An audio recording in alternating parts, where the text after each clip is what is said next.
All right, Beth, are you there? Yes, I'm here. I gotta change my camera. Can you hear me? Yes. Okay, awesome. So, all right, there we go. That looks a lot better. I need to get my headphones too. Folks, if you are tuning in right now, you're gonna have to forgive me. I typically have this YouTube live set up like a half hour beforehand with a countdown timer and things like that. But today, my son had a hockey game, and I was trying to get back from the hockey game. And when I got to the school, I realized I forgot my laptop. So when I got to the school and forgot my laptop, luckily I only live about 5 minutes from the school. I had to get right back home and get this laptop. Texted coach, and I was like, "Coach, you're gonna kill me, but I've got to sign in right at about 7:56." But we are happy to have you all here tonight to talk about argument. I would love. How'd Atticus do? The team was winning 2-2. Sorry, the team was tied 2-2. Atticus played half the game, and he he played shutout hockey, which was great. And the other team scored on some power plays, and the other half. But overall, super awesome. But you're not here to talk about hockey, Beth. You don't care about Atticus hockey, do you? I mean, I'm interested, but I think argument might be more important right now. I agree too, right? That's a, you know what? That's a great argument you just presented there. That's a nice claim that you're going to have to substantiate. We have to give a shout out to Miss Smith from RB Stall High School. Beth, while I do a couple extra little things right here, if you're willing to just go through, give some shout outs as kids are coming in and whatnot, if you take care of that, that'll allow me to just kind of situate myself for the next 2 minutes. And then we'll get this show started with argument. You cool with that, Beth? Absolutely. Okay. Hopefully, Awesome. I do not butcher any of these names. If I do, I sincerely apologize. All right. So we have several shout outs for Mrs. Valanoweth. If I said All that right. wrong, please correct me in You the know chat. what, Beth? Maybe they should just judge us harshly. How does that sound? Right. Try to like sound these out phonetically. We've got Ms. Blevins from Texas. And oh, now it's going faster. We've got Miss Smith. Oh, we've got, oh, they said this last time. Was it spies or spies? Do we remember? Oh, I don't remember. Oh, you know, I think it was. If someone put in phonetically, I think it was Spees. To be honest with you, Okay. but I reserve the right to be stupidly incorrect. Okay. We've got Mr. Gibbs, Miss Picos. Yes, we will post the live. It'll be on Tim's channel, The Garden of English, after it's over. And you can also go back and watch previous ones as well, because this is number 3 of 4. So if you missed the Yes. previous ones, go back and watch those because we talked about MCQ and synthesis in the first one and rhetorical analysis last time. And this will last about an hour. We sometimes run a little bit over just to try to answer everyone's questions as well. Awesome. Oh, Miss Walls. I like this because I recognize a lot of these names. So I feel like I'm like, oh, I know these people, like Miss Nelson. Let's see, Mr. Burton, Miss Quam.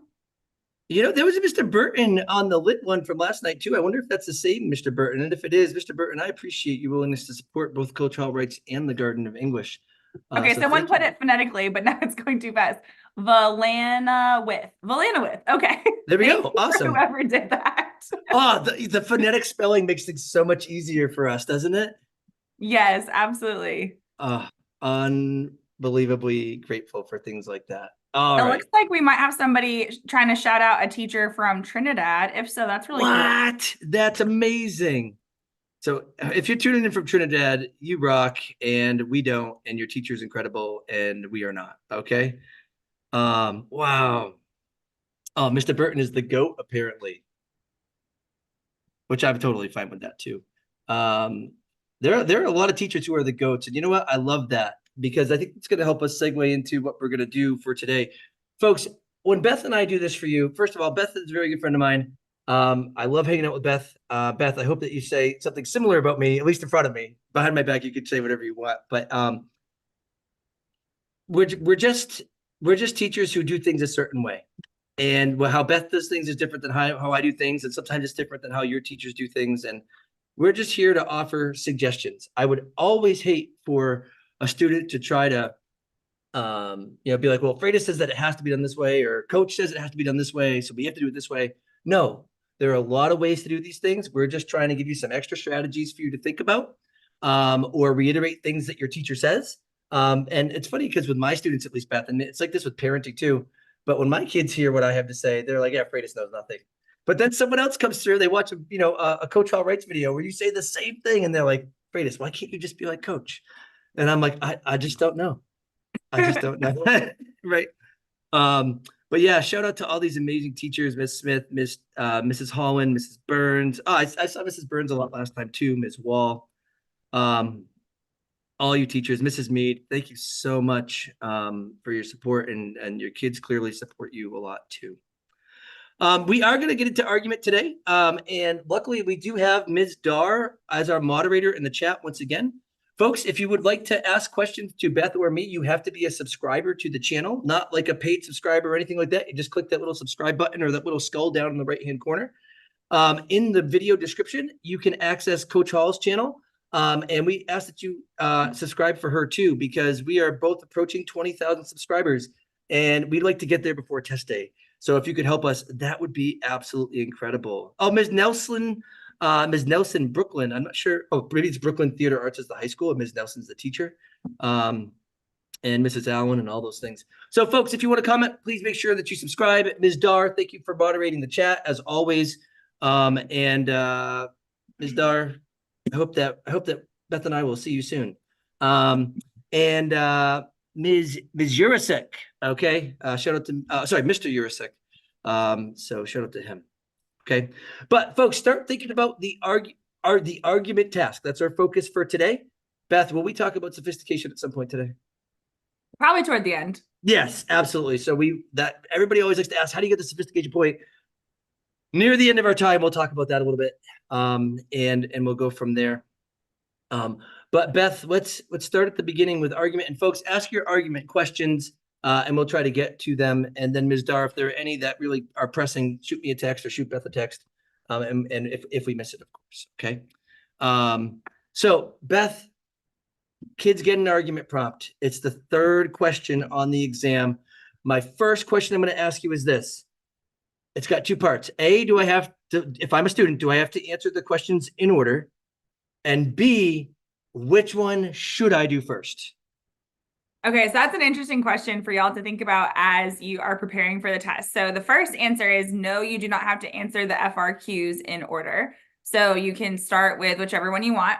Most students, I think, probably do start with synthesis just because it is the most time consuming, but you technically don't have to.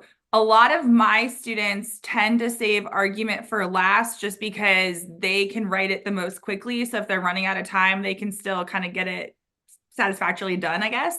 But in general, I tell my students to try to be strategic. And if there is one essay that they're less comfortable with or they don't like the prompt, I tell them to put that one last. That's just my advice to them, but you can answer them in any order. Yep, I tell my kids the same thing. And what's interesting is as a student, the best way to answer this question is go in with your game plan. Okay. So Beth and I will readily admit that you can answer the questions in any order, but don't go into your test saying, let me see the questions, and then I'll just kind of figure it out like as time goes on. Some people are like, if I don't do things in order, 1, 2, 3, it's not happening. Some people are like, I'd like to do the hard one first so that if I go over, and I have less time, the easier question I will do. And other people like to get the easy question out of the way and then have more time at the end for the questions that they think are harder. You need to be self-reflective for a moment and really think about who you are on that kind of spectrum of test taker. And it's funny because for me, one day I'll tell you, I'll do the easy one first. I can write a rhetorical analysis that's good in 20 minutes or less. Like I could do it in my sleep, right? Argument is the hardest essay for me as a 38-year-old man who's been teaching this course for a long time and who has a rhetoric degree. So for me, some days I'm like, I'm going to do rhetorical analysis, then I'm going to do synthesis, and then I'm going to finish up with my argument because it's going to be the hardest one for me. But there are other days when I'm like, oh, if I get the hard one out of the way and I only have 15 minutes left, I can definitely get a thesis and at least one body paragraph, if not 2 body paragraphs up for rhetorical analysis. So folks, have a game plan, knowing that you can change it if you want to, but it's really nice going in saying, here's what I think I'm going to do. All right, Beth. So we get to the argument prompt on exam day, whether it's the first question we're writing or the last question we're writing or the middle question we're writing, and we get a prompt. What do you tell your kids? What's the advice that you give them to access the prompt so that they can then move forward with writing the essay? So let's think about prompts first. Okay, just to pause for a second, we need to shout out Ms. Smith from RB Stall High School. Oh, one more time. Yep. All right, fine. Ms. Smith, again, RB Stall High School. Yes. So thank you, Christopher, for that shout out. So okay, here's the thing, because I think in the last 5 years, I know it's been longer, but in the last 5 years, I think all of the Q3 prompts that I've seen, with the exception of one, I think the striving for perfection one was the one that didn't have a quote, but Yep. normally there's a quote, right? Yep. So there might be one on your test as well. And so I tell my students, read the quote, but like, let's not restate the quote in our essay. It's just kind of like establishing the topic. And then when they get to the task part, which is like I think it's like what, assert a position on, and then the language could vary a little bit. We might see like to what extent or the value of something, but there's going to be a topic that you're supposed to write about. I tell my students to underline that and underline the full phrase, because sometimes it's a single word. Yeah. So like it might be I don't know, the value of disobedience, but it could be a phrase like striving for perfection. And Yep. I would want them to underline that whole phrase, because otherwise they might slightly misinterpret the prompt and they could start writing about perfection versus striving for perfection. So I tell them to underline it and make sure that they actually are clear on what's being asked. And I know that sounds really simple, because I can just hear some of my students saying like, yeah, but I can read it. Like I know what it says. But we want to make sure that we are slowing down, because we don't want to make a silly, like kind of simple, avoidable mistake on exam day. So really take your time to make sure you understand the question being asked before you start brainstorming. Yep. I love that idea of looking at the quote. Now, I'm going to just address something super quick in the chat so that Lexi's not going to go crazy here. Folks, already had a lot of shout outs here. And I'm happy to try to get a shout out to your teacher, but let's try to shift it to the end so that we can actually focus on what we want to focus on here for today. I think I saw one with the last name. It looked like it was Matthias, but I can't remember off the top of my head.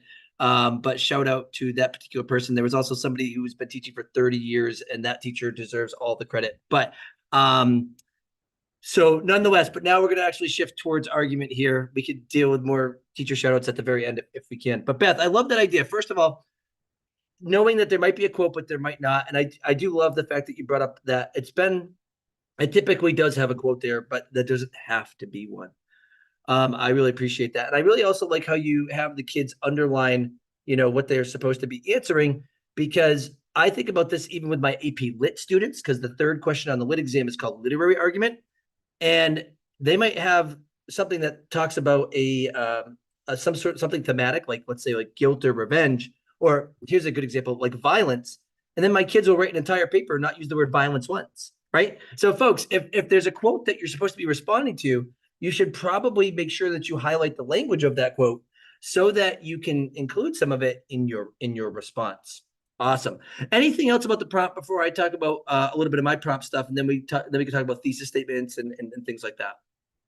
Well, I think we might address this a little bit later, but just one thing that I think came up last year, because I read the what was it, the paper test Q3 last year, the one about fear and persuasion.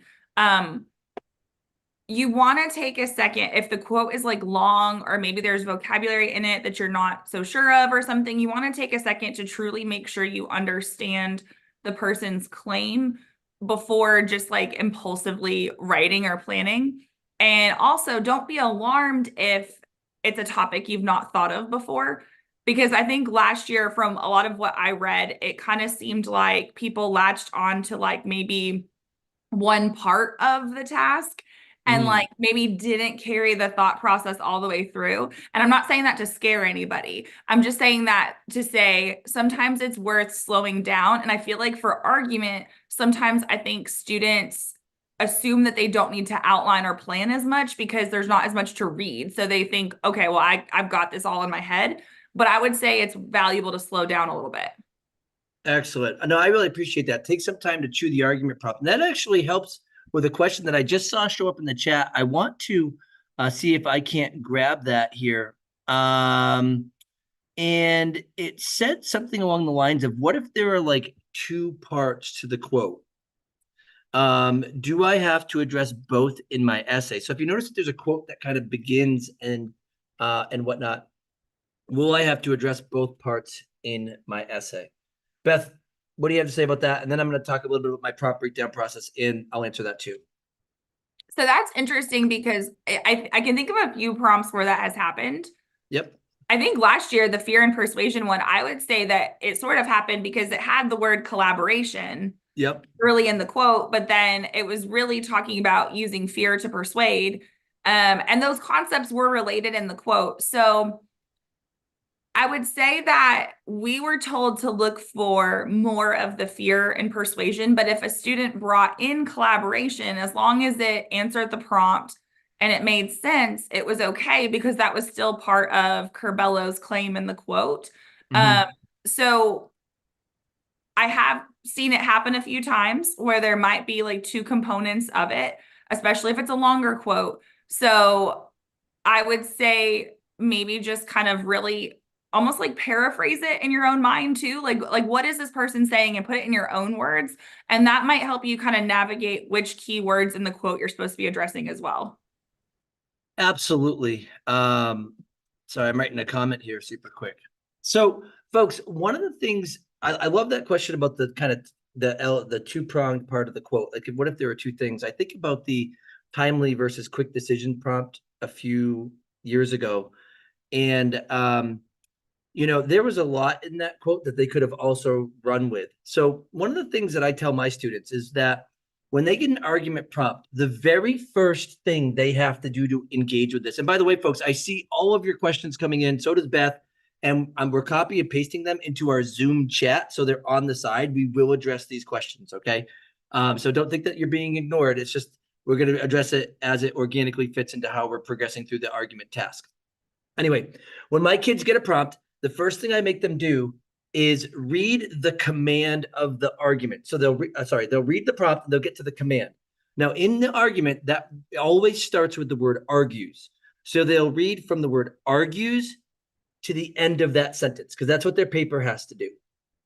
And then I will ask them to answer this question. Do you need to be able to interpret the quote or information that came before in the prompt to answer this prompt well? And sometimes the answer is yes, and sometimes the answer is no. So, for example, okay, last year it said, argue your position on to what extent, I think it was Curbelo. Was it Curbelo? Yes, I think Yeah. so. For one of them anyway. Yeah, Curbello's claim is valid. So my kids would look at that and they would say, I have to actually articulate what Curbello's claim is in order to actually say if it's valid or not. However, there are some times where there are quotes where you don't need to interpret the quote. For example, in the Exploring the Unknown prompt, there's a quote from Anne Morrow Lindsberg, and then it says, argue your position on the value of exploring the unknown. Well, I'm glad that I got that quote from Anne Morrow Lindsberg to give me some ideas to springboard my thoughts about exploring the unknown. But the actual task was given to me and said, I have to argue whether or not, I have to argue to what extent it's valuable or what the value is to explore the unknown. And so you want to ask that question, folks. The first thing, do I need to be able to interpret the quote? Or has the prompt actually allowed me to not have to use that quote and just use it as a springboard for my thoughts? So that's the first thing that my kids do. The next thing that my kids do is they go from argues to the end of the sentence and they ask either a question that begins with what or to what extent. So if we had the Curbelo prompt from last year and it says argues your position on to what extent Curbello's claim is valid, my kids are going to write two questions. Number one, what is Curbello's claim? And number two, to what extent is it valid? And then they will be able to produce their thesis. If they think it's entirely valid, they will say, fear is really not the best way to motivate people to act, especially in a group setting. And therefore, Curbelo was correct. Boom, there's their thesis. It can just turn the prompt into a question right there. Okay. So I have my kids break that down. If you're interested in seeing how I have my kids break down the prompt, I've got videos for that on my argument playlist. Beth, I'm sure you have videos for that on your playlist on Coach Hall Writes. Folks, please remember to subscribe to both me and Coach Hall as we're trying to get to 20,000 subscribers before test day, which is next week. Beth, anything else about the prompt? Because I did see some questions about thesis statements. I saw some questions about generating evidence. I saw some questions about how many paragraphs should we use? How much evidence should we have in a paragraph? All questions that we're going to answer. But before we do, approaches to the prompt itself. I think we've covered at least everything that I would give students as advice. Just kind of make sure you know which question you are supposed to be answering. Gotcha. Oh, you know what? Here's a great question. That before we move on, because this I think deals with the prompt more than anything else. It says this: what advice do you give students who are capable of the level of thought and strategy required for the FRQs, particularly argument for right now, but become mentally paralyzed and overwhelmed on exam day? That's an interesting question. I actually have a student that I have had this conversation with this year, and this student is absolutely brilliant, but struggles to complete a full essay on time. So I think the first thing is we got to write something, even if it's not our best work, we need to turn off that like inner critic. And I would also say it's important to know how the rubric works because students can use that knowledge to their advantage. So the situations might be different, but here's the advice I gave to my student who I think falls in a similar situation. And also some of my students who maybe are kind of worried about the what ifs of test day. Like, what if I can't think of anything? So you get a point for your thesis, and the thesis point is pretty open-ended. Like it's pretty accessible for students. So as long as you have a claim that we can defend, you've got a thesis. Has to be on topic and things like that. But we can get that thesis point pretty easily.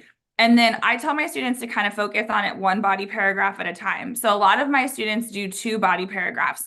Occasionally I'll have some students who do 3. But I tell them, I want you to get at least 1 body paragraph to where you're comfortable with it, with the evidence and commentary.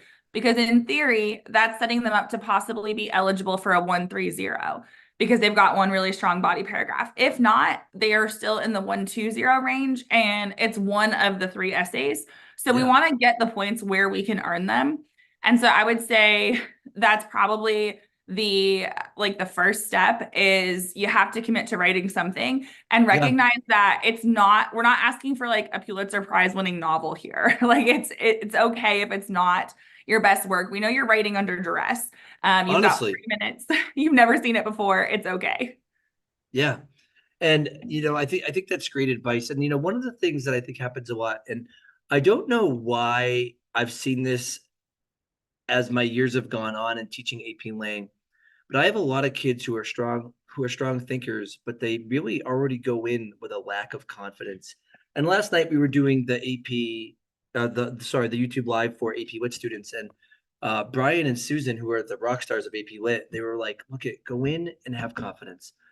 You can write, you can read, and you might not think that you can do it as good as everybody else, and that doesn't matter because nobody else is taking that test but you. Go in with some confidence." And I know that's easier said than done, but if you go in just saying, as Beth said, I'm going to write something, I can do this. Take a breath and don't think of this as an exam. Think of it as an opportunity to show what you can do. And honestly, if what you can do is write a thesis and get that thesis point, good for you. Honestly, that's a solid win. Um, honestly, especially if you're kind of overwhelmed, let's get something out there and let's be proud of that. One of the statistics that Mass Insight Education provided for me a few years ago is that even if a kid takes one AP class in high school and even scores a 1 on the AP exam, statistically speaking, that student is 82% more likely to get a qualifying, it's 82% more likely to graduate college in 4 years instead of having a 5-year or 6-year plan. I mean, think about that. Even not, performing poorly on test day. But what it is this is about the experience of the full class. So that's just a couple of things to think about for those of us that feel really, really, really overwhelmed. And so that's a good thing. Now, Beth, I'm trying to think if I missed anything in relation to the prompt, right? I tell my kids to turn it into a question. You tell kids to underline that part about what they need to answer for sure. If you know, the quotes often have some complexity, so you can address those things. But now let's actually shift to the thesis statement. And I want to start with two questions that I get more often than not. Somebody asked, somebody's asking about commentary right now. We will get to commentary, we promise. Mhm. But we're going to move to thesis statements right now. The first question I have is, Beth, do I have to write a full intro paragraph on AP exam day? That's number one. Okay, so no, especially if you are having trouble getting the essay started or you're pressed for time, I tell my students to just write a thesis. I do encourage them, if they're going to do that, to leave a little bit of space above it if they're taking the paper test. Obviously, if you're doing the digital test, you can kind of edit on your screen, but that way you can go back in and add more if you want to.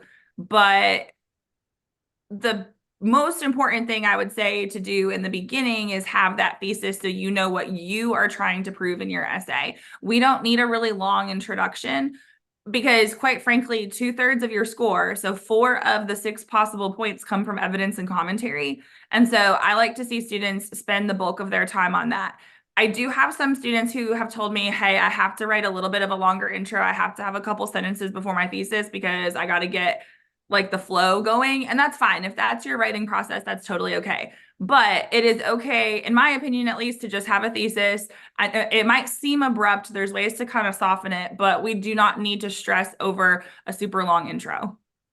I tell my kids the same thing. My kids will do every paper thesis only, but they will skip 3 lines if they want to go back and develop an intro. If they've got, let's say, 5 minutes left, I say pick one, and that's not a problem. Really, on exam day, readers understand that this is a draft. Readers understand that you are under duress, as Beth has already said, because it's stressful. It's timed, and for everybody, there's a lot riding on it. And so we understand that, and we want to be able to see what you can do. And the actual rubric rewards having a clear thesis, having evidence and commentary, and then sophistication. But we'll talk about sophistication a little later. So if you're really worried about time, consider not writing a full intro and letting that one sentence thesis really be your intro. And that is okay. It's okay. And it's also okay if you don't realize what your actual argument is until after you've written your whole paper and you put it as the last sentence where a conclusion would normally go. We will give you a thesis point if we see a thesis or a statement that answers the prompt anywhere in the paper. We are trained to reward you for that because your paper is considered a draft. Now, Beth, I have an interesting question here. And I got a sophistication question here that I'll drop in our chat for later. But what about like templates for thesis statements? Can you address the idea of using a template, not using a template, and things like that? And then I'll address it myself as well. Sure. So a template for a thesis for an argument. Is there a good one out there? Although I saw somebody put a really good one in the chat too. But yeah, what do you got, Beth? Okay, so the one that I saw in the chat, I think I have some videos about as well. If you're in APUSH, you've probably seen this template, and it's the one that I used to use quite often with my students to create a counter argument thesis. So it's like although, and then whatever the counter argument is, and like you can have your reasons, and then you flip it and you say therefore, and that's when you're actually asserting your position. So what this could look like would be something like, although exploring the unknown can be daunting, ultimately it is valuable because, and then you could have your reasons, like it leads to innovation and personal growth. And then as a reader, I would expect to see paragraphs about innovation and personal growth. Now, even though I said, although it can be daunting, I don't technically have to address that in my essay. I can do some kind of counter argument paragraph or concession and refutation, but you don't have to address the counter argument at all. I know that's going to be a question. So you don't have to, but I like to see, at least for students who are a little bit less confident in their thesis statement, I like to see the reasons in the thesis, like in this case, innovation and progress. I tell my students, don't put your evidence in your thesis. So for instance, for innovation, if they're going to talk about like Edison and the light bulb, don't put Edison in your thesis. It kind of spoils it. I think it kind of spoils it anyway. Like save the actual examples for later, but Tech put like the revolution. broader idea. Yeah. Yeah. Just put a tech revolution in there, scientific advancement. Yep. Beth, that reminds me, I'm coming out with a new video this upcoming Sunday. That actually has the exploring the unknown prompt as an example. I'm actually going to do how to write about fiction as evidence.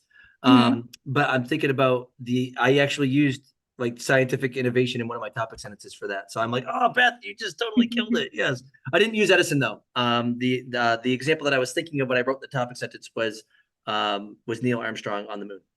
Oh, that's a good one too. Yeah. I've read so many essays about Edison. I don't know why it's like some of my students go to, but like Edison and the light bulb, man, they just talk about it a lot. Now, one of the things that I get a lot with this thesis, especially the counter argument thesis, and we will address the idea of do you have to have a counter argument in just a little bit, folks, I promise, okay? Is for my students ask two questions. The first one they ask is, if I write a counter argument thesis, do I have to actually address the counter argument in the paper? So if I have, although A, my position is really B because C, let's say. And I tell my students, it depends on what you want to do with your paper. If you want to have a concessionary first paragraph, you can do that. Or you can just treat that, although part of your thesis, as a way to partition into your argument. So I am going to start my argument by recognizing that this is something that happens, but I'm not trying to prove that. I'm trying to prove this. And so I tell my kids, at the very least for their thesis statements, they have to have a subordinating conjunction in it. So that could be a word like because though, right? So if I were to think about the value of exploring the unknown, if I had a student that didn't write a counter argument thesis, they could still write a great paper. If the kid said, exploring the unknown is incredibly valuable because it brings forth personal and scientific progress. There you go. That's a complex sentence. How do I know? Because there's a subordinating conjunction in it. And my student will just say, hey, listen, personal progress is seen through this example, and here's the value in that. And then scientific progress is seen through this example, and here's the value in that. The scoring guidelines say that your evidence and your commentary fit your line of reasoning. It doesn't say your counter argument line of reasoning. It doesn't say, there's no mandate for that. So my students, if they actually write one side of the argument and they know that they substantiate it with evidence and commentary, I am totally fine with that. Even if the thesis looks a little more simplistic. Even, maybe it does look better if someone wrote, although exploring the unknown can be scary, the true value is in the scientific and personal progress that it brings about. Okay, that looks better, potentially, but it doesn't mean that you're going to score better on your paper. And you're going to argue scientific and personal progress anyway. So just say it. Does that make sense? Yeah, absolutely. And I think that answers some of the questions that came up in the chat. Like, do you need one? Or, which the answer is no, it's not required. Now, I will say this because Tim kind of addressed it at the beginning. We are going to try to give you tips for exam day. Many Yes. times teachers are focusing more on not just your exam, but they're focusing on developing you as a writer. And so Thank I you, know Beth. of teachers, Amazing. Yes. yes, like I know of teachers who require it for class because they want you to know those skills. So it is not mandatory on exam day. If you feel like you can write a strong counter argument paragraph and it can go in the beginning, it can be embedded in a paragraph, it can go at the end, then if it'll help your argument and you have time, do so. One question that somebody asked was like, what if we include it in our thesis, but then we don't have time to write it? That's okay. Yep. You can include it in your thesis and never actually address it. It's fine. The counter argument, I mean, you should still obviously argue your position. One tip for that would be to put it as like the last body paragraph. That way you can omit it and you have still argued your position. And so presumably if you don't have time to get to that paragraph, you still have your argument intact and hopefully can earn 3 or maybe even 4 points in evidence and commentary. Beth, I'm going to open up a huge can of worms, but I'm seeing it in the chat, and it's important that we address it. Okay.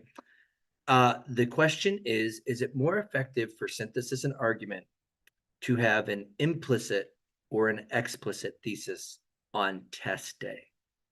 Oh, okay, like open and closed thesis statements. Not even open and closed.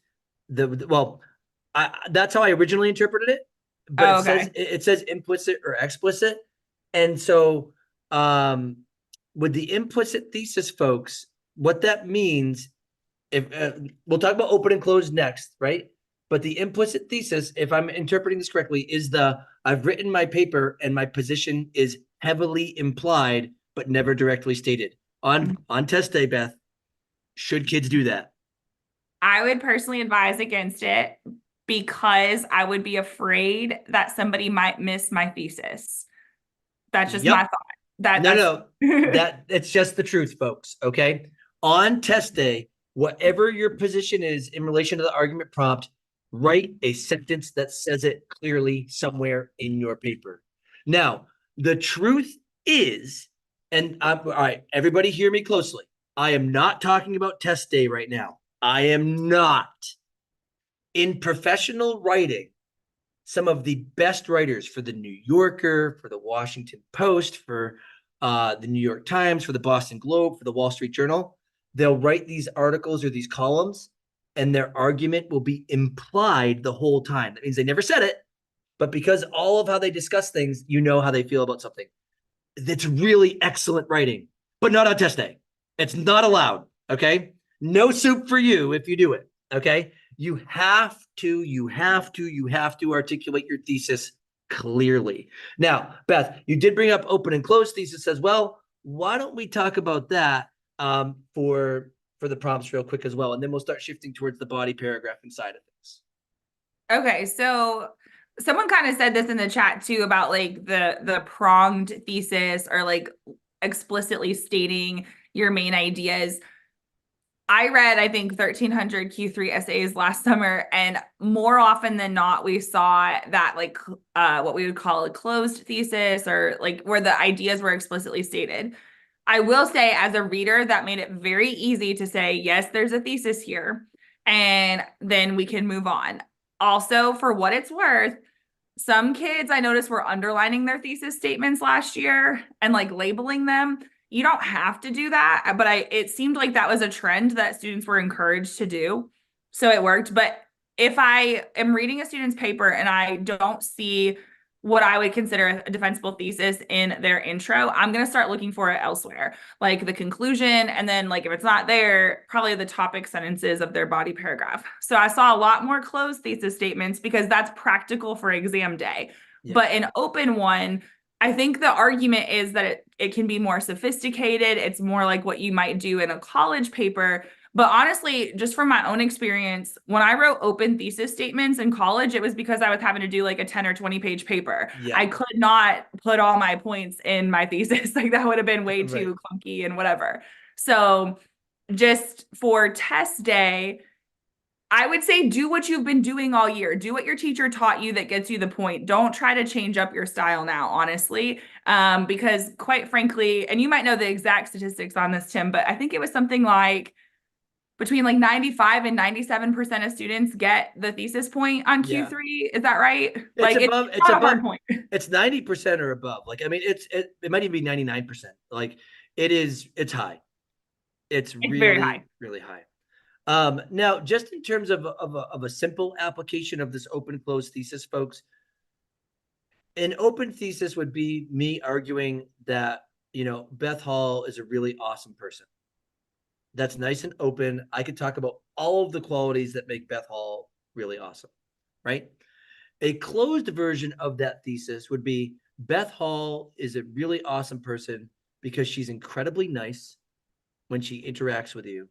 And she's also incredibly generous with her time for all people that contact her. And if I do it that way, the second one, I know that my paper is just going to talk about personal interactions where she's nice. And then I could talk about when she's generous with her time. Those are my examples. That's what I'm going to write about in my paper. The first one, when I'm like, hey, Coach Hall was awesome, I can write about anything that makes Beth awesome throughout that whole paper. And Beth, you brought up the greatest point.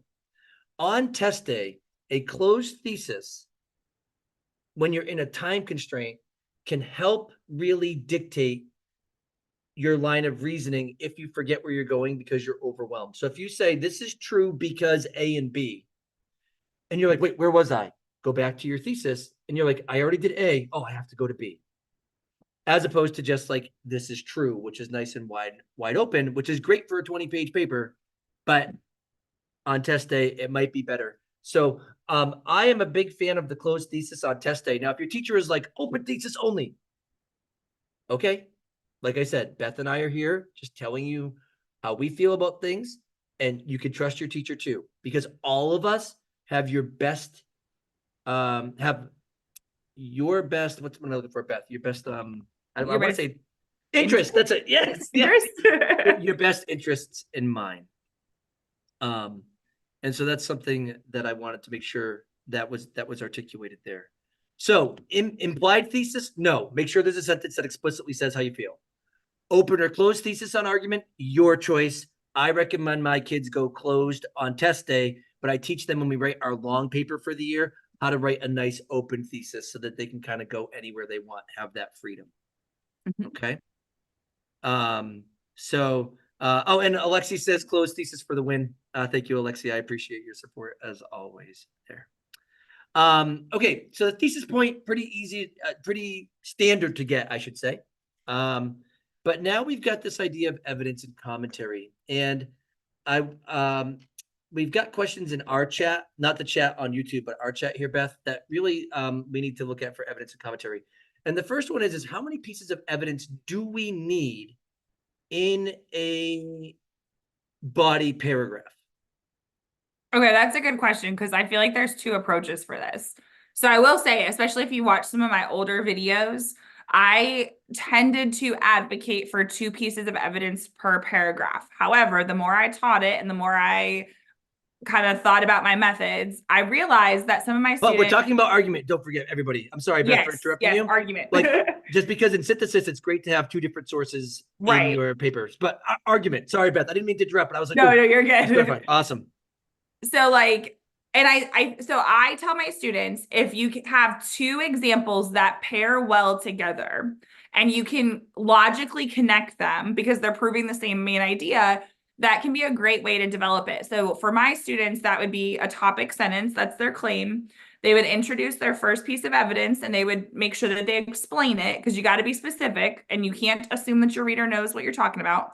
Then they would have commentary explaining that. And then they would transition to another layer of evidence and commentary, and they would conclude. And so when they do that, they tend to have 2 body paragraphs in my class. That's what they can manage, and it's totally fine with me. Now, I had some students a couple years ago be like, well, I have this one really good example that I could develop quite well. I don't want to pair it with anything because it would weaken it. In that case, that's a valid reason to just do one example or one piece of evidence for your body paragraph. So I think that's a choice that you as a writer need to make. And that's actually something that I encourage my students to decide before they start writing, because you don't want to be throwing in an example that's kind of like halfway done and not actually develop it, because we want to be developing all of our claims. So I tell my students to kind of jot down, okay, these are my main ideas, which if you do a closed thesis, you'll know what your main ideas are. And then here are the examples that I'm going to use to prove it. So whether it's 1 or 2 per paragraph. What I don't encourage would be like kind of like evidence stuffing and like just kind of writing like 3, 4, 5 examples, because I feel like in those cases, it's like this list that never gets explained. And I'm sure there might be exceptions where it can work, but I have seen essays where it felt like the student was just putting in a bunch of examples, but it almost, in my opinion, it weakened the argument because it wasn't developed. That absolutely happens when the examples are there and they're good, but then all of a sudden it's just like, so you should figure out how the example relates to my claim, and we don't want that. So please note, you can write strong body paragraphs with 2 pieces of evidence. You can also write strong body paragraphs with 1 piece of evidence. Okay. Now, Beth, kids are asking about commentary, and we will get there, but we're going to talk about picking evidence and writing about evidence first. Okay. So you get to your body paragraph and you're beginning to write your paper and you put your topic sentence there. And now we're going to deal with our evidence. First of all, how do I pick evidence? Because I have to bring it in myself. My first question is, what do you recommend in terms of picking evidence? And then the next question, so we don't forget it, is can I write about only evidence from my own life in an argument paper? So the first one is, how do I pick evidence? And then we're going to come back and circle around to that second one. Okay, so as far as how to pick it, regardless of which approach your teacher has taught you, and I'll go over a couple of those in a second, you need to evaluate, is this something that I can write about specifically? Like, is this something that I can write about with confidence and persuasively?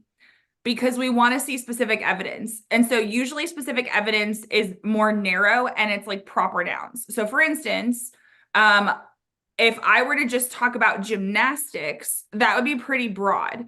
I would want to perhaps talk about a specific gymnast like Simone Biles. That's going to be much more specific. Whereas if I just talk about gymnastics, then it's broad and I might be making generalizations. So we want to make sure that our evidence is specific. Now, as far as how to choose it, there are different acronyms.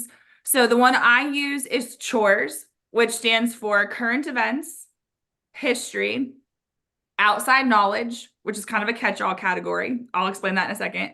Reading, experience, and science. So outside knowledge, I tell my students, if it doesn't fit anywhere else, it's outside knowledge. It could be sports, it could be pop culture, it could be music, theater, whatever. Now, there are other ones out there like Rehugo and Chelps. Honestly, I feel like they mean the same thing. I know Tim has like S cubed. Yeah, So I'll talk about that in a minute. one your teacher has taught you, go with that one. And if you haven't heard of any of these, I think I have a video about selecting evidence. So guys, just as a quick tip for you, if you want to know about a specific topic, like maybe your question isn't answered or something, or you're studying later, if you type in like selecting evidence for AP Lang Q3, I'm sure one of Tim's videos or my videos or both will pop up, and you can even like tailor it. Like if you're like, I want to know what Tim says about commentary, then type in Garden of English commentary and that'll help you as well. So just like a tip there about trying to find some of these extra videos and stuff, because we both have like 5 years worth of content. And so it'll help you out if you search specifically. So with these acronyms or mnemonics or whatever you want to call them, you do not have to use all the categories. So, for instance, you do not have to have a historical example. You do not have to have current events or reading. And so that kind of brings us to this other question of what if I write about only one type of evidence? Like you have different examples, but like they're all personal experience or they're all history or something. While I guess I could say that there are times when more diverse perspectives can be helpful, you have to decide on test day what's going to be the most convincing. Some prompts really do lend themselves to personal experience. And just to kind of clarify, because I know I get this question a lot. Yes, you can write about personal experience. You can write about experiences that you have lived or perhaps even like people you know. When teachers say don't use personal pronouns in writing, we mean like don't say I think or I believe or my least favorite in this essay I'm going to talk about, like those. But like when you study rhetorical analysis, one of the choices that you're probably going to encounter at some point is an anecdote. You as a writer can write an anecdote as evidence. So you are allowed to write about yourself. Now, if you only write about yourself, it might come across as a little self-centered, a little bit flat, perhaps. But on test day, if that's the best you can do, I say go for it. But would it be nice to maybe include some historical examples or current events? Sure. But if those examples are not as strong on test day, write about the best evidence that you can for that prompt. And the same thing goes for other categories. I once had a student a couple years ago come up to me during a timed write in class, and he looked really panicked, and I couldn't figure out why. And he was like, I can only think of historical examples. And I was like, well, what's wrong with that? And he's like, well, can I only write about history? And I was like, sure. I mean, like, go for it at this point. And he wrote a really good essay because he was taking APUSH at the time. But like in the moment, just write about the best evidence to prove your claim. And that's really great advice, Beth. I had a student a few years ago when I was at the reading that wrote about My Little Pony and the evidence worked. Now, do I encourage you to write about My Little Pony, folks? No. Even if you're a brony, I still don't recommend it. Okay. But it actually worked to prove the point. And I was like, well, okay. Beth, I don't know. Beth and I actually have videos about how to use personal pronouns and personal anecdotes in argument. Okay. So you want to check those videos out, folks. Beth, the advice that Beth and I are giving today, we only have like an hour and we're trying to hit things pretty quickly, but know that we have videos for these and they're already set up in playlists for you on our channels. Okay. So you can go and check those out. You still have time before test day. If I got on here earlier, I was going to put the playlist for argument in the description of this video and I didn't. Sorry, please forgive me. But anyway, so I was going to do your playlist, my playlist, and whatnot. But anyway, the other thing that I want to point out is, so my acronym for selecting evidence is S cubed, which just stands for subjects, society, and self. And that's how you want to pick your evidence. What do I know from the subjects of my school that can prove this? If you can't think of anything, you then go to society. That includes pop culture, sports, technology, religion, and literature. And if you can't pick anything from there, then you say, what about from myself? What about from my friends? But you really want to try to avoid hypotheticals. But you're right, Beth. There are some prompts that lend themselves better to writing about personal examples. In 2013, there was a prompt that says, develop your position about the relationship between belonging and sense of self. I could very easily spend that whole paper writing about me and my identity and sense of self in relation to the things that I belong. And that could have been a good paper. I read a paper about the exploring the unknown, where a student talked about taking challenging AP classes and going on a field trip across the country that she wasn't really sure that she wanted to go on, and how both of them were enriching for her. Great paper. Okay. So folks, just think about those things. Now, another question that comes up with this every time, and I want to make sure that I'm somewhere on the record as saying this, and Beth, you can chime in about this too, is I also have students that say, well, can I make up a story that happened to me that would fit as good evidence and provide commentary for it? And folks, we're going to talk about evidence commentary in just a minute. Okay, or commentary about evidence in just a minute. But here's what I told that student. So I had a student once that did a paper. She scored very well. And I was like, hey, this is a really good paper. That example you used here was great. And she's like, yeah, I made the whole thing up. And her paper was good and it scored well. I wish that she never told me that she made the whole thing up. And the reason why is because for me, that told me that she cared more about a number on a sheet of paper than her personal integrity. That means something to me. However, it didn't bother me that she did that, because she didn't care that she made that story up, because she had a different goal. And so I don't want you to be like, well, Freitas says don't do it, right? I advise not to, because I'm not sure that a number on a test is worth your integrity. But if you have weighed that cost and you're like, no, it is, then you do you. Okay. I have a really good friend named Crystal Liberty who would say, rock on with your bad self. Okay. And the truth is nobody's going to go and look up whether or not this actually happened. There's no AP police that knock on your door and say, did this really happen on this day of your life? No. Okay. But for me, I strongly recommend against it.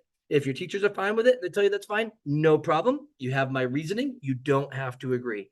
Beth, the made up example, what do you think about that? Hopefully you disagree. And then you're like, then we got both of us here. Right. Okay, so like I'm not gonna lie, I tell my students that like I'm not gonna fact check them, so like just make it believable if they're gonna make it up. But like I encourage them not to. Yeah. I do know of a time where a student did, because she's one of my coworkers' daughters. She made a 5 on the exam. I've known her since she was like 7. And when she could talk about the prompt, whatever prompt it was that year, I assumed she was going to write about like Hamilton or something historical. And she said, oh yeah, that would have been good, except I panicked. And I said, well, what did you write about? And she said, my sister. Well, she has a brother. And she wrote this whole thing and like turned it into, I assume, a creative writing exercise. I don't know. But we do not fact check you. And so like Tim said, do what you feel is right for the time. I feel like, honestly, if you're going to take the time to make something up, you could probably take the same amount of time and effort to come up with something real. Just a thought. But I don't know. I read them as if they're true. I try not to question whether a student is telling the truth or not. So I tell my students, like, if you have to make it up, like make it believable, and like I probably don't want to know. just leave it at that. For sure. Before we talk about commentary, we do have a question here that's getting a lot of interest, which is, what if you get a prompt that you're not familiar with, or and you can't think of any evidence? Um, Hmm. what happens on test day when that's the case for your kids? My first advice is that you just sit there and cry. No, I'm just kidding. I'm just kidding. I'll give you a strategy. But Beth, what's your advice for that? And I'll give my advice for that. I'm trying to think of like when that would have happened. I know, like, for instance, the artifice prompt from a while That's what I was going to back suggest. Yeah. was like one that my students like really hated. Like, I've stopped assigning it, if I'm being honest, because Yeah. they didn't really know what artifice meant. And so like the best they could do was kind of like, okay, artifice, artificial, and they kind of like use context clues in the prompt and in the quote. Um, I would say, I know this might vary depending on the situation, but at least try to have a thesis and then like attempt it even if you're not quite right, because I feel like there's room in the rubric to get a couple points as long as you have evidence and commentary. And so if you're really unsure, I would say just do the best you can, but at least write something, because if there's no attempt whatsoever, we can't give you any points. Mhm. So I would at least try, because you can gain some points by just trying as long as we can tell there's an attempted evidence and commentary. But also I would say in a moment of panic, if you feel like you don't understand the prompt, um, just like breathe and like try to talk yourself through it. I don't know. I've had my students tell me, and I don't really know what this means, but they've said, sometimes when I stress out, I can hear your voice in my head. And I'm like, I don't know if that's a good thing or a bad thing. Mhm. But like sometimes it helps if you just kind of like talk yourself through it and give yourself a pep talk first. So that would be something I would consider too, is like, okay, what can I say? But also I would, if my student like literally did not have a clue what to write, I would rather them try something and have it be wrong than to not try at all. So someone is watching us and Heimler at the same time. Folks, Heimler is way cooler than I'll ever be. Like, honestly, and if you're actually able to chime in on that with Heimler, tell him that Freitas says hi, by the way. I do know Steve, so tell him that I said hello. Beth, that's really good advice to kind of, just give us the attempt, folks. Don't not do it. What I tell my kids is to approach the prompt at least. Caitlin, are you? Caitlin asked a video question, I think, about one of my videos. Caitlin, the answer to your question is, it's about like the way to write concessions or something. If you go to my YouTube channel, it's like the second video that I released. Sorry, I can't think of it off the top of my head right now, like the actual title. But anyway, back to this. I tell my students at least go into the prompt and try to pick out single idea words. So let's say I got the artifice prompt and I didn't know what artifice was or anything like that, but it did say something along the lines of like fake or made up or something like that. Okay, fake. What do I know that's fake? Because the question really is tied to the question is really tied to, what if I don't have evidence or experience with the prompt? You probably have experience with ideas that are in the prompt. Okay. And so because of that, if I were like, let's say I was doing the fear prompt last year, like the fear and persuasion. Okay. When have I ever experienced fear from somebody trying to get me to do something? That word fear. Oh, when you think of those single ideas and say, where do I have experiences with fear? That can be your way in to accessing the prompt. So if you're um, really struggling, look for single abstract idea words that can help you with that. Okay. And then also do what Beth said and just power through, because it's really, really, really great advice. Okay. Um, Next, someone wants to write about Twilight. Oh, come on. Well, If we you did were, have a question about like fiction in general. Like, can you write about fiction? And I know you and I have both addressed this, I think, in yep. different ways on our channel, because you have a video about fiction, I think. But I Uh, have a new one coming out on Sunday, and it's okay, so really stay good. It's much tuned. better. Yeah, I filmed it last night. I'm super excited about it. And then I have one, I put it in the chat earlier, but I can link it again. But it's like the thumbnail of it is like, can I write about, and I talk about, can you write about fiction? Can you write about politics, religion? Tim just did a religion video too. So, Yep. um, check those out. Personal experience, it's all kind of in there. But with fiction, you need to at least like figure out maybe like the theme or like the deeper message, and maybe focus on more of like what the author is doing and like with the intention behind it, as opposed Yeah. to like a plot summary. Like we got to be Yep. really careful of plot summaries. Yeah. So, folks, when it comes to examples and argument, and Beth, we're going to shift to commentary just because we're going to be here all night if we don't. But you want to describe your example in no less than 3 sentences, but no more than 5. So you don't summarize just examples the whole time. We'll address commentary in just a minute. But Beth, that's really great advice, right? When you pick the literary example, 3-sentence minimum summary, 5-sentence maximum summary. But you're right. If you do something fictional, you have to say that although it's fiction, it explores the universal truth of blank. And in my video that's coming out this Sunday, I give you a template, like a templated sentence that you can put in your commentary for that. And then I also give an example where you can connect it to real events that prove that universal element to be true. And so that's a big thing. But I want to remind folks, Beth and I have videos about all this that go into way better detail as we're providing some advice. But let's talk about commentary, Beth. If I need to develop commentary, so I've got a topic sentence that relates to my thesis. I put my evidence in 3 to 5 sentences. I now have to explain things and do it well. And maybe I want to do it in a sophisticated format. What is the most important thing for me to do to explain my evidence? Okay, so here are some general tips, and these tips can apply to the other essays as well, but we got to remember that commentary is analysis. So you're explaining the significance of the evidence. So we want to see words like because, or maybe like in order to, due to the fact that we want to perhaps talk about what it shows, but maybe like use stronger words. So like demonstrates, conveys, illustrates, showcases, underscores. That's a good one just in general, just FYI, because I told my students this today. Underscores means emphasizes. It comes Yeah. up on the MCQ sometimes. So now that I've told my students that, they're all starting to like try to sneak underscores into their essays too. That is So a it good means one. emphasizes.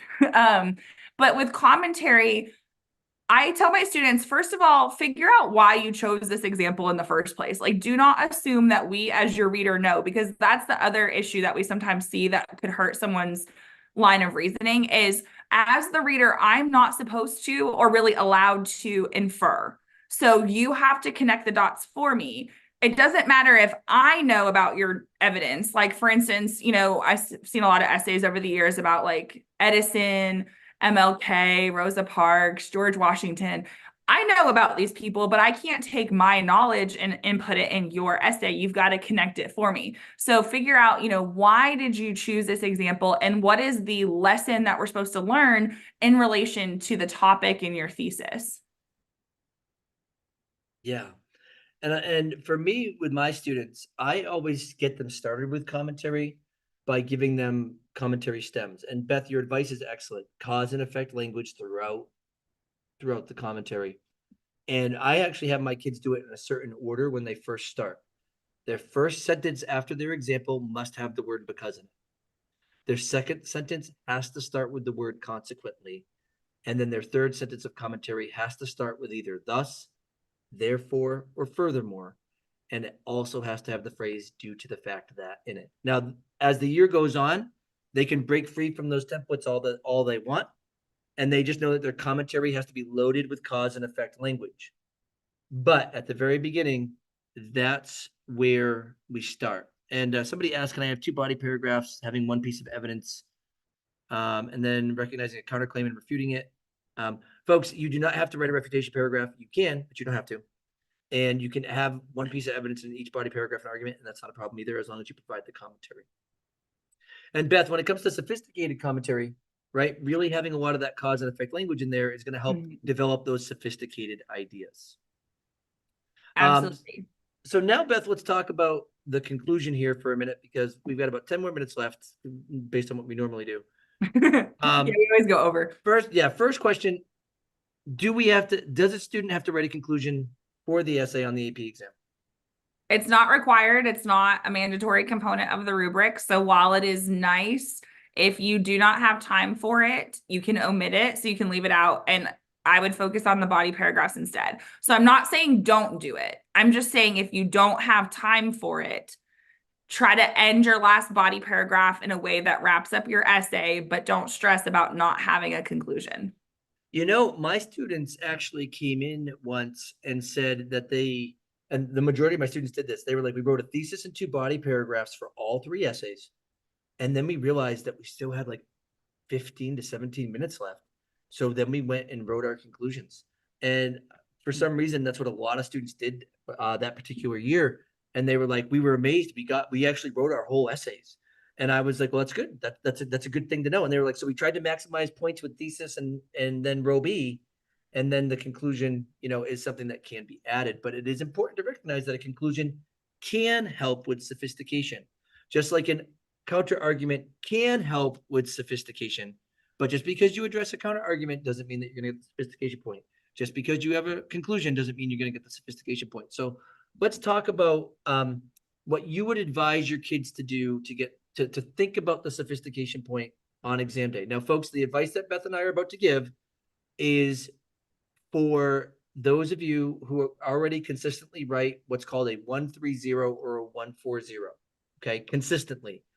Really, you want to focus on maximizing on test day the thesis point and the evidence and commentary points. But Beth, your kids come in and they're like, what can I do for sophistication? What are some of the things that you say? I'll finish it up and then we'll close it up for the day. So there's different ways to earn the sophistication point. One would be a vivid and persuasive style. And I feel like at times for argument, that one can be more approachable. So for that one in particular, I would say focus on using meaningful advanced punctuation. We had this question earlier. Someone had asked, like, can you or should you include like colons, semicolons, dashes, things like that? Absolutely, especially if you can do it in a meaningful way. Yeah. And I know I have a couple videos, like one about colons and semicolons and dashes and things like that, if you're curious. I would also say focus on including precise language like adjectives and adverbs that can help as well. And also stylistically, you can make rhetorical choices. So sometimes it comes across as cheesy, but if you can do it well, you might be able to pose questions. Maybe you'll even answer those questions. You can use repetition in a meaningful way. One that I have seen my students try, because they probably 2-3 months ago did the exploring the unknown prompt, and I showed them the student sample where the student started with an anecdote and then led into their thesis later. I think the thesis was technically in the second paragraph. I had them try that, and a couple of my students, they did it last year too. A couple loved that technique. And so when possible, they like to start with an anecdote and then kind of build from there. But when they do that, I encourage them to make sure that they're including like actual detail. Like we want it to be an engaging anecdote.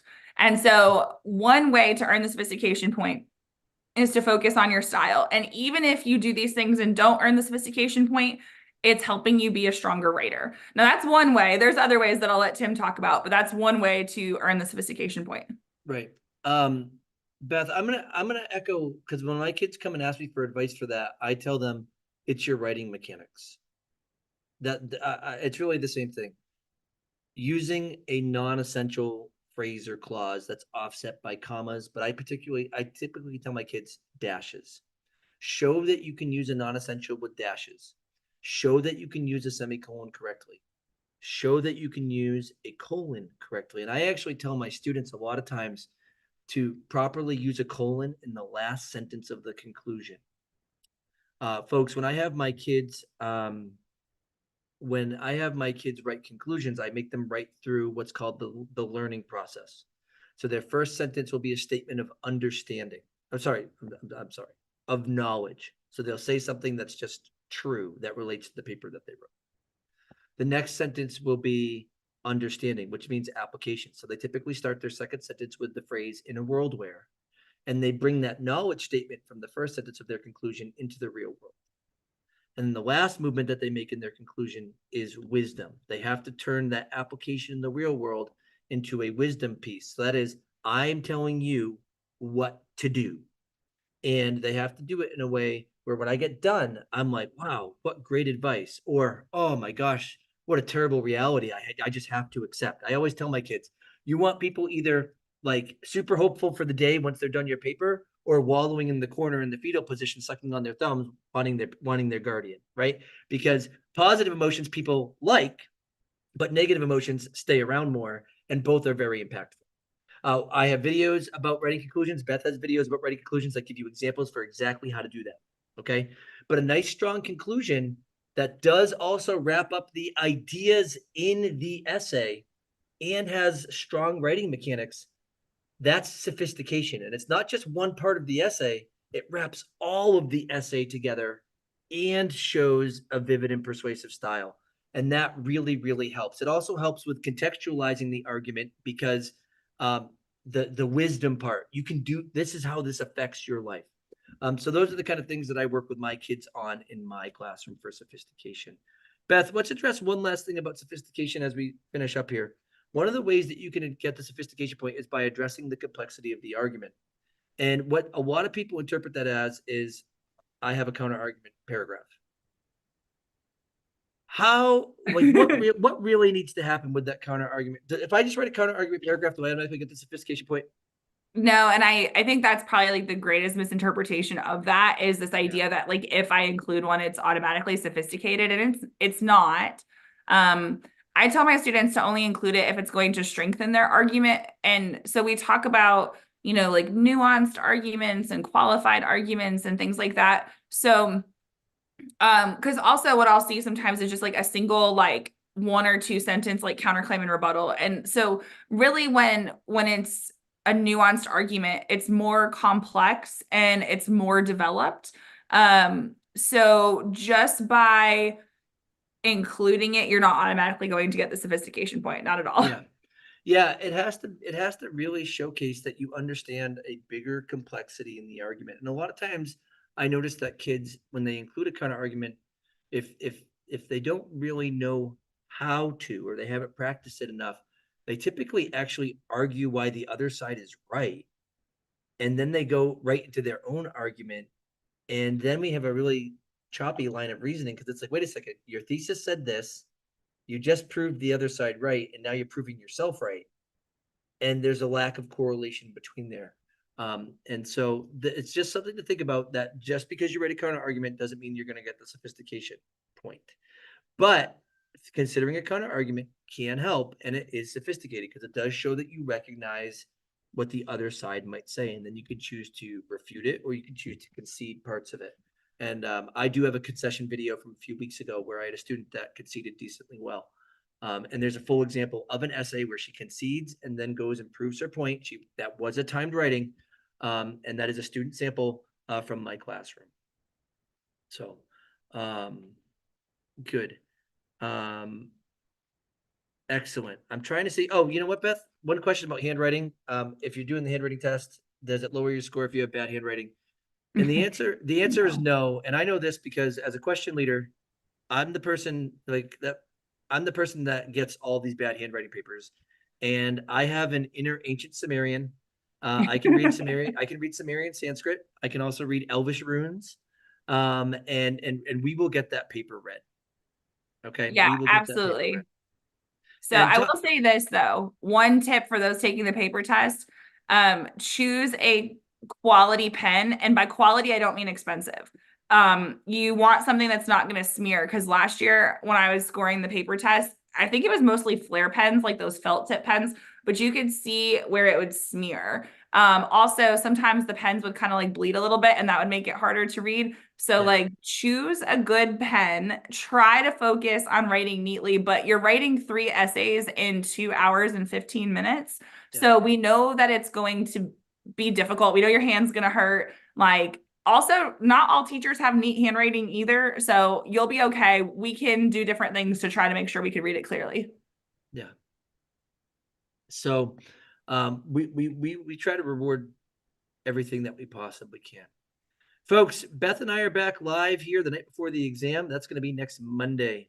That typically is a little bit of a free-for-all. We're going to go through all parts of the exam, quick multiple choice tips, quick Q1 tips, quick Q2 tips, quick Q3 tips, and then we're going to say go get some sleep.